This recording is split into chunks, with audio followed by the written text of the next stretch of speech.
Hello everyone, আশা করি আপনারা ভালো আছেন। আজকে আমি কথা বলবো টেক্সটাইল ইন্ডাস্ট্রি থেকে যে ওয়েস্ট ওয়াটারটা রিলিজ হয় সেটা নিয়ে আজকে কথা বলবো। সো ওয়ার্ল্ড ব্যাংকের হিসাব অনুযায়ী দেখা গেছে যে বিশ্বে পানির যে দূষণ সেটার 20% টেক্সটাইল ওয়াটার থেকে হয়। টেক্সটাইল ইন্ডাস্ট্রি হচ্ছে সারা পৃথিবীর ওয়াটার পলিউশনের প্রায় 20% মতো রেসপন্সিবল। এবং আমরা যদি এর রেঞ্জটা যদি চিন্তা করি, কী পরিমাণ পানি ব্যবহার করা হয় বা কী পরিমাণ পানি রিলেটেড থাকে একটা টেক্সটাইল ইন্ডাস্ট্রিতে, হিসাবে দেখা গেছে যে একটা টি শার্ট বানাতে 2700 লিটার মতো পানি প্রয়োজন হয়। হিসাব করে দেখা গেছে এটা কীভাবে হয়। আপনি কটন চাষ থেকে শুরু করে একদম ফাইনালি ফিনিশিং পর্যন্ত যে পরিমাণ পানি ব্যবহার করা হয় সেটার হিসাব করে দেখা গেছে 2700 লিটার মতো পানি একটা টি শার্ট বানাতে প্রয়োজন হয়। সো এটা অনেক বেশি একটা হিউজ অ্যামাউন্ট অফ পানি। এবং এই ওয়াটার পলিউশনের জন্য বিভিন্ন ধরনের কেমিক্যাল, বিভিন্ন ধরনের ডাইস এটার জন্য রেসপন্সিবল। যদি এক্সাম্পল হিসেবে বলি যে আমরা প্রতি বছরে প্রায় 2,80,000 মেট্রিক টন ডাইস ইউজ করি, যেটা বিভিন্নভাবে এই পানির সাথে মিশে এটাকে পরিবেশকে দূষিত করে। সো এই পানিটাকে আমাদেরকে অবশ্যই যখন আমরা পরিবেশে ছাড়বো সেটার জন্য আমাদেরকে ট্রিটমেন্ট করতে হয়। ওয়েস্ট ওয়াটার ট্রিটমেন্টের জন্য বর্তমানে যে প্রসেসটা ব্যবহার করা হয় সেটা হচ্ছে যে প্রথমত এর ফিজিক্যাল সেপারেশন করা হয়, সলিড ওয়েস্ট থেকে ওয়াটারটাকে আলাদা করা হয়। দ্বিতীয়ত এটাকে বায়োলজিক্যাল প্রসেসের মাধ্যমে এটার অর্গানিক কম্পাউন্ডগুলোকে ব্রেকডাউন করা হয়। এবং তৃতীয়ত এটার ফার্দার পিউরিফিকেশনের মাধ্যমে যে কেমিক্যালগুলো থাকে বা অ্যাডভান্স ফিল্ট্রেশনের মাধ্যমে এই কেমিক্যাল এবং পানিটাকে আলাদা করা হয়। এবং যে পানিটা ফিল্ট্রেশনের মাধ্যমে যে পানিটা পাওয়া যায় সেটার পিএইচ চেক করে এবং এটা পরিবেশে ছেড়ে দেওয়া হয়। এটা বর্তমানে যে টেক্সটাইল প্রসেসিং ইউনিটগুলো আছে সেগুলোতে ব্যবহার করা হয়। এই প্রসেসের বাইরে বর্তমানে অনেকগুলো অ্যাডভান্স লেভেলের এবং ইনোভেটিভ অনেকগুলো প্রসেস ইনিশিয়েট করা হয়েছে এবং আবিষ্কার করা হয়েছে বলতে পারি। সো এইগুলো আরও বেশি অ্যাডভান্স লেভেলের ফিল্ট্রেশন দেয়, অ্যাডভান্স লেভেলের পারফরমেন্স দেয়। সো প্রথমে আমি যেটা বলবো সেটা হচ্ছে যে অ্যাডভান্স অক্সিডেশন প্রসেসে কী হয়। অ্যাডভান্স অক্সিডেশন প্রসেসে এটা মোর পাওয়ারফুল অক্সিডেন্ট ইউজ করা হয় যে অর্গানিক পলিউটন বা ইনঅর্গানিক পলিউটন যেগুলো থাকে সেগুলোকে ব্রেকডাউন করার জন্য। এবং এটাতে মোর ইফেক্টিভ এবং যেগুলো পারসিস্টেন্স পলিউট্যান্ট আছে সেগুলোকে সে ডিগ্রেড করে দিতে পারে।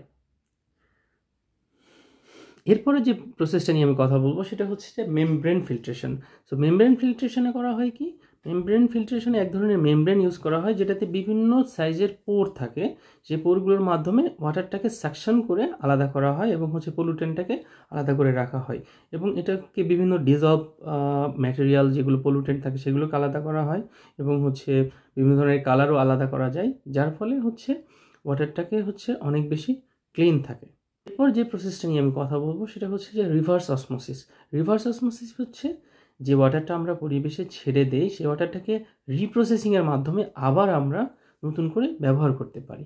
So reverse osmosis most advance process, যে প্রসেসগুলো আছে যেটার মাধ্যমে আমরা সে টোটাল ওয়াটারটাকে আমরা আবার নতুন করে ব্যবহার করতে পারি।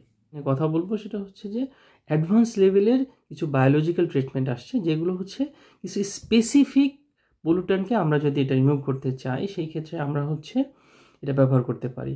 এটা স্পেশালাইজড মাইক্রো অর্গানিজম ব্যবহার করা হয় যেটা স্পেসিফিক পলিউট্যান্টকে রিমুভ করতে পারে। এবং এর বাইরে আমরা কিছু ওয়েটল্যান্ড তৈরি করতে পারি যেগুলো বায়োফিল্ট্রেশনের মাধ্যমে ওয়াটারটা ট্রিটমেন্ট করতে পারে।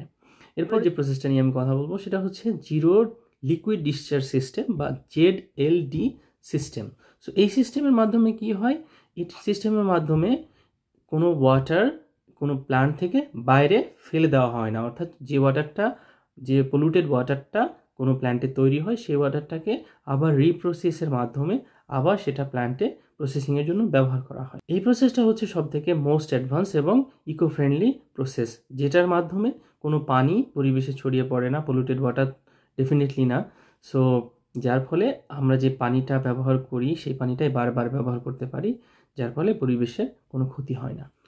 এরপরে যে প্রসেসটা আমি কথা বলবো সেটা খুবই ইন্টারেস্টিং একটা প্রসেস, সেটা হচ্ছে যে বায়োরিমেডিয়েশন টেকনিক। সো বায়োরিমেডিয়েশন টেকনিক্সে কী করা হয়, এটাকে বিভিন্ন মাইক্রো অর্গানিজমের মাধ্যমে এই ওয়েস্ট ওয়াটারের ভিতরে যে কেমিক্যালগুলো থাকে, যে সেই কেমিক্যালগুলোকে কনভার্ট করে এমন কিছু প্রোডাক্টে তৈরি করা হয়, বায়ো প্রোডাক্টে তৈরি করা হয়, যেটা পরিবেশের জন্য ক্ষতিকারক নয়। এরপরে যে প্রসেসটা নিয়ে আমি কথা বলবো সেটা হচ্ছে ইলেকট্রোকগুলেশন। ইলেকট্রোকগুলেশন হচ্ছে বর্তমানে যে কনভেনশনাল কগুলেশন আছে, ফ্লোটেশন আছে, তারপরে হচ্ছে ওয়েস্ট ওয়াটার ট্রিটমেন্টের জন্য যে ইলেকট্রোকেমিস্ট্রি ব্যবহার করা হয়, এটা অ্যাডভান্স লেভেলের টেকনোলজি, যেটা হচ্ছে যে এটা মোর ওয়েস্ট রিমুভাল দেয় এবং হচ্ছে এটা এনভায়রনমেন্ট ফ্রেন্ডলি এবং হচ্ছে এটা অনেক বেশি ইকোনমিক্যাল। আজকে এই পর্যন্তই। এই ধরনের ভিডিও যদি আপনার ভালো লাগে তাহলে লাইক, শেয়ার, কমেন্ট দেওয়ার দরকার নেই। আপনি শুধুমাত্র এই চ্যানেলে চলে আসলেই এই জাতীয় ভিডিও দেখতে পাবেন। ধন্যবাদ আপনাকে।